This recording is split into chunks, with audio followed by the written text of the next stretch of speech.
2024 లేదా 25లో డిగ్రీ లేదా బీటెక్ చదివారా? సాఫ్ట్వేర్ జాబ్ కోసం ఎదురు చూస్తున్నారా? అయితే కోడ్ జ్ఞాన్ 100 డేస్ కోర్సులో చేరండి, జాబ్ సాధించండి. డాక్టర్ శ్రీ ఆచార్య అనంతకృష్ణ స్వామి గారు, నమస్కారం అమ్మా.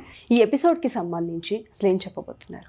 లేడీస్ ఎపిసోడ్ చేస్తున్నాం కాబట్టి మనకేంటంటే ఒకటి లేడీస్ ప్రెస్టేషన్స్ ఎక్కువ ఉంటాయి ఇంట్లో, అన్నీ వాళ్ళు చూసుకోవాలి కాబట్టి ఈ సబ్జెక్టులోకి రావాలంటే చాలా కష్టం.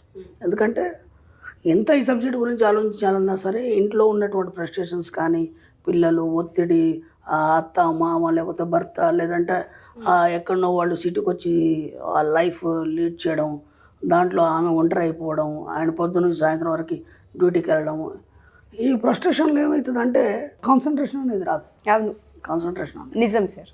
కాన్సన్ట్రేషన్ రావాలంటే ఇప్పుడు చాలామంది ఏం చేస్తున్నారంటే మహిళా వాళ్ళందరూ కూడా నేను మరీ థ్యాంక్స్ చెప్తున్నానండి. వాళ్ళు ఏం చేస్తున్నారు, సింపుల్గా వంట చేసుకుంటూ నా వీడియో వింటున్నారు, పక్కన వీడియోలు పెట్టేస్తున్నారు, వంట చేసుకుంటూ ఫాలో వింటున్నారు. అవుతుంది. ఇంకా వాళ్ళు ఏదైనా పని చేస్తుంటే కదా. ఇప్పుడు నిజంగా కూడా నేను ఇంకా గ్రేట్ ఏంటంటే వాళ్ళు టీవీలు చూడడం, సీరియల్ చూడడం మానేశారు మ్యాక్సిమం. ఎందుకంటే మనం ఏం చెప్పామంటే టీవీల్లో ఎంటర్టైన్మెంట్ మాత్రమే చూడాలి, అవి మాత్రమే మనం స్వీకరించాలి. అంటే మన జీవితం ఎప్పుడు ఆహ్లాదకరంగా ఉండాలి, ఆనందంగా సంతోషంగా ఉండాలని చెప్పాము. మ్యాక్సిమం అన్ని పాటిస్తున్నారు. దీంతోపాటు ఏంటంటే కొన్ని నెగటివ్ వర్డ్స్ అనేటివి మనం ఎప్పుడు మాట్లాడుతుంటాం. మన ఆర్థికాభివృద్ధి కోసం కానీ, లేదంటే మన జీవితం బాగుండాలి, సంసార పరంగా కూడా మనం ఎదగాలి ఆర్థిక పరంగా. దీనికి మాత్రం కొన్ని వర్డ్స్ మనం రెగ్యులర్గా యూజ్ చేస్తాం, వాటిని ఆపేయండి. ఇప్పుడు ఎలా ఉంటుందంటే ఒక మధ్యతరగతిని తీసుకున్నప్పుడు లేదా ఉన్నత తరగతి తీసుకున్నప్పుడు కూడా భర్త ఉన్నాడు, పాపం ఒక పెద్ద బిజినెస్ చేశాడు, బాగా డబ్బున్న వాళ్ళు, అనుకోకుండా ఆ బిజినెస్లో కోట్లు లాస్ వచ్చింది. ఓకేనా, తర్వాత మళ్ళీ ఎందుకు కొంచెం నిలదొక్కొని మళ్ళీ ఏదో బిజినెస్ చేస్తాడు, అది కూడా లాస్ అయిపోయింది. ఇప్పుడు బాగున్నంత మట్టుకి నువ్వు గెలిచినప్పుడు ఎవడు అడగడు, ఓడిపోయినప్పుడు మాత్రం అందరు నేను క్వశ్చన్ చేస్తుంటారు. ఓకేనా, నా జీవితంలో కూడా నేను ఎన్నో ఎగురు దిగుళ్ళు ఇవన్నీ చూశాను. విచిత్రం ఏంటంటే నేను ఓడిపోయినప్పుడు నేను ఎవరితో మాట్లాడలేదు, ఈరోజు గెలిచినప్పుడు కూడా నేను ఎవరితో మాట్లాడలేదు.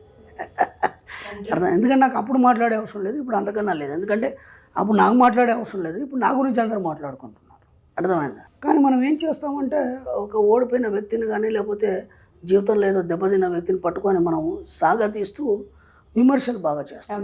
అది బయట వాళ్ళు చేస్తే అది బయటని మర్చిపోవడమా, లేదంటే దాన్ని టేక్ ఇట్ ఈజీగా తీసుకుంటాడు. కానీ ఇంట్లోకి వచ్చిన తర్వాత ఇంట్లో వాళ్ళు కూడా అదే మాటలు మాట్లాడేసరికి అతనికి ఏం అర్థం కాని పరిస్థితి ఏర్పడుతుంది. అంటే ఒకప్పుడు ఒక మంచి వెలిగిండు, ఇప్పుడు అలా పరిస్థితి ఏర్పడింది. ఇప్పుడు ఆయనకే డౌట్ వస్తుంది, అసలు నేను కరెక్టా కాదా అనేది. దాంతో ఏమవుతుంది, నర్వస్నెస్ ఫీల్ అవుతాడు. ఆయన నర్వస్నెస్ ఫీల్ అయినప్పుడు ఏమవుతుందంటే మళ్ళీ ఏది చేయడం కానీ ఎదగడం అనేది ఉండదు, ఆగిపోతారు. ఇంకా ఆగిపోతాడు. అంటే ఇక్కడ దాన్ని మనమే కోఆపరేట్ చేయాలి.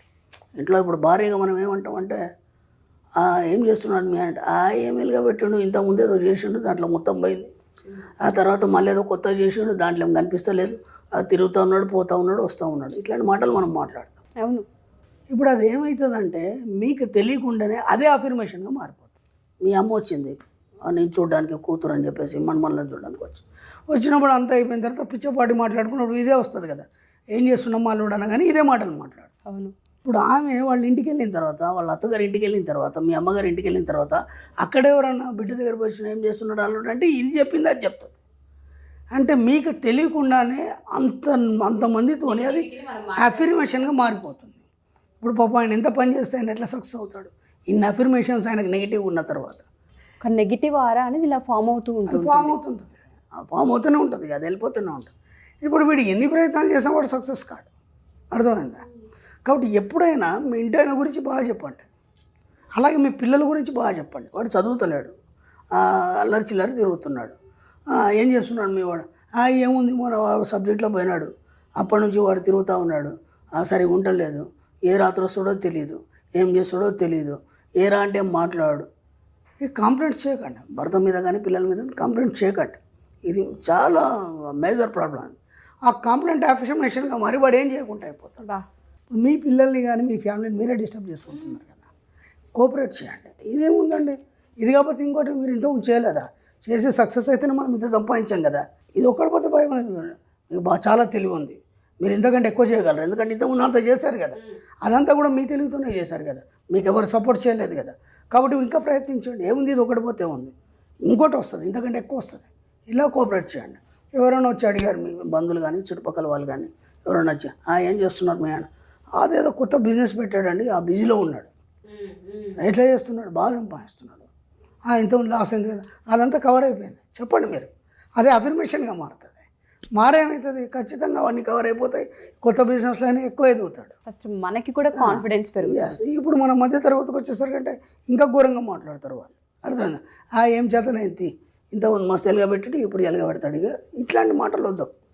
ఇప్పటిదాకా మనకు సమాజాన్ని బట్టి చుట్టుపక్కల పరిసరాలను బట్టి మనం ఇవన్నీ మాట్లాడినాం, ఇవన్నీ విన్నాం. ఇప్పుడు మనం సబ్జెక్టులకు ఎంటర్ అయినాం కదా. ఇప్పుడు మహిళా ఎపిసోడ్లు చేస్తున్నాం మనం. ఇప్పటివరకు మీ యాటిట్యూడ్ని ఎన్నో మార్చుకోవాలని చెప్పాను.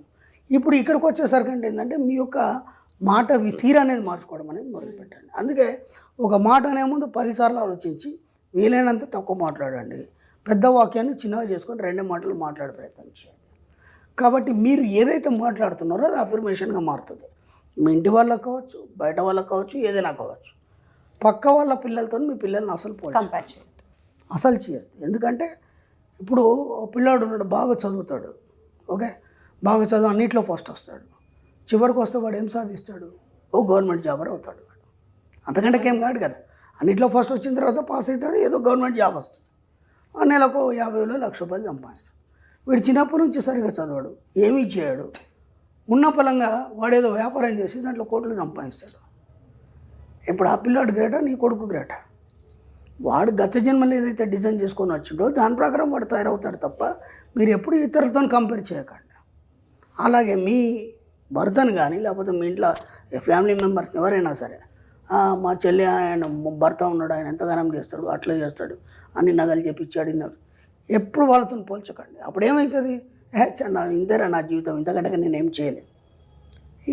ఎప్పుడైతే నువ్వు ఏమి చేయలేవు, నువ్వు దేనికి పనికిరావని ఒక తల్లి కొడుకుని తిట్టిందనుకో, వాడికి తెలియకుండా తన సబ్కాన్షియస్ మైండ్ దాన్ని గ్రహిస్తుంది.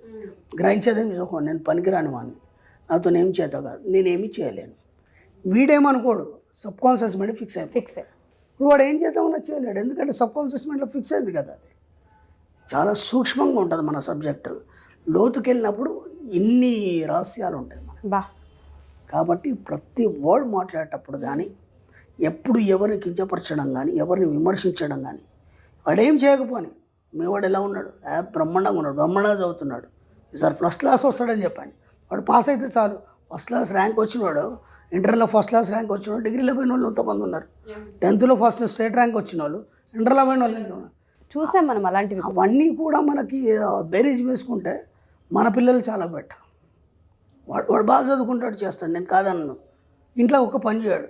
అదే మీ అబ్బాయి అన్ని పనులు చేస్తాడు, బయటకెళ్ళి అన్నీ చేస్తాడు, మీకు ప్రతి దగ్గర కోఆపరేట్ చేస్తాడు. ఒక చదువు అనేది కొంచెం తక్కువ చదువుతాడు. అయితే ఏమైంది, మీ పిల్లలే కదా. అలాగని చెప్పేసి మనం వాళ్ళని కించపరచద్దు కదా. మీ భర్తనే కదా, రేపు మొత్తం మా ఆయన్నే తన మీద వేసుకొని భుజాల మీద వేసుకొని ఇల్లంతా నడిపించాలి కదా. ఒక్కసారి ఫెయిల్ అయినంత మాత్రమేమైంది. మీరు వాళ్ళని కోఆపరేట్ చేయండి, ఎప్పుడు నర్వస్నెస్ మాటలు మాట్లాడకండి. ఎవరు అడిగినా సరే మేము బాగున్నామని చెప్పండి, ఆయన ఇంకా బాగున్నాడని చెప్పండి, ఇంకా సంపాదిస్తాడని చెప్పండి. ఇది అఫర్మేషన్గా మారి మీకు ఎంత కావాలంటే ఆయన తెచ్చిస్తాడు. No words sir. మీరు చెప్పిన ఒక పదం ఉంది, అసలు నన్ను బాగా అంటే ఇట్లా టచ్ అయింది. నాకు తెలియకుండానే ఇంట్లో మనుషుల గురించి తక్కువ చేసి మాట్లాడే ప్రాసెసే ఒక నెగిటివ్ ఎనర్జీ. అదే ఒక అఫర్మేషన్గా మారి మీ జీవితాలు అలాగే తయారై అది గ్రహించం కూడా ఏముంది ఉన్నదేగా మేము చెప్పాం అనేస్తూ ఉంటారు తప్ప మనం ఎంత నెగిటివ్ స్ప్రెడ్ చేస్తున్నాం ఇంట్లో అనేది ఎవ్వరు ఏ ఆడవాళ్ళు గమనించరు. బాబోయ్, నేను గతంలో లేడీస్ స్పెషల్ క్లాస్ పెట్టాను. ఇప్పుడు కూడా మనం పెడతాం, లేడీస్ స్పెషల్ క్లాస్ త్వరలో పెడతాం. అప్పుడు లేడీస్ క్లాస్ అనగానే చాలామంది భర్తలు భయపడ్డారు. ఏం చెప్తారో ఏంటో. అనంతకృష్ణ స్వామి వీడియోలో ఇలా ఉంటాయి, ఇక క్లాస్లో ఏం చెప్పి మార్చేస్తాడో అని అనుకున్నారు అందరు. అనుకొని మీరు నమ్మండి, చాలామంది మగవాళ్ళు ఫోన్ చేసి మా ఆవిడతో మేము వస్తాం క్లాస్కు. కనీసం క్లాస్ బయట 50 మంది వచ్చి కూర్చున్నారు. అసలు నేనేం చెప్తున్నాను వాళ్ళకి తెలియదు. నేను ఇవి చెప్తున్నాను, మీ భర్తను బాగా చూసుకోండి, ఆయన కోఆపరేట్ చేయండి, ఇవన్నీ చెప్తున్నాను. కానీ వాళ్ళకి తెలియదు కదా, లేడీస్ స్పెషల్ క్లాస్కి లేడీసే రావాలి కదా. వాళ్ళ యాటిట్యూడ్ ఎలా మార్చుకోవాలి, మీ యొక్క ఇల్లుని ఏ విధంగా అందంగా తయారు చేసుకోవాలి, మీ యొక్క పరిసరాలను ఏ విధంగా ఆహ్లాదకరంగా మార్చుకోవాలి, సంపద పరంగా ఎలా తయారు కావాలని నేను చెప్తున్నాను. వాళ్ళు ఇంకేదో అనుకున్నారు. తర్వాత అవన్నీ పటాపంచలు అయిపోయినాయి. అప్పుడు అందరు మళ్ళీ సార్ నిజంగా మా జీవితంలో మార్పు వచ్చింది, మా వాడి క్లాస్కి రావడం వల్ల ఈరోజు బాగున్నాం సార్ అని తర్వాత మళ్ళీ వాళ్ళు కామెంట్స్ పెట్టడం అవన్నీ కూడా జరిగినాయి. ఎందుకంటే వాళ్ళు నా రెగ్యులర్ క్లాస్కి కూడా వచ్చి ఉన్నారు, భర్తలందరికీ ఇది ఒక పెద్ద ఊరట సార్. అలా అనుకున్నారు. అంటే మనకు తెలియదమ్మా ఇవన్నీ కూడా ఏంటంటే సూక్ష్మాలు, కానీ ఇవి ఎంత పని చేస్తాయి అనేది మన సబ్జెక్ట్లో ఇంత లోతుగా పరిశీలించినప్పుడు అవన్నీ అలాగే పనిచేస్తాయి. అందుకే వినడానికి భయం అవుతుంది మనకి, అసలు ఇలా ఉంటుందా అనిపిస్తుంది సబ్జెక్ట్, అలాగే ఉంటుంది. Thank you sir, thank you so much. Thank you. Suman టీవీలో మీ పర్సనల్ అండ్ బిజినెస్ ప్రమోషన్స్ కోసం కింది నెంబర్కి కాంటాక్ట్ చేయండి.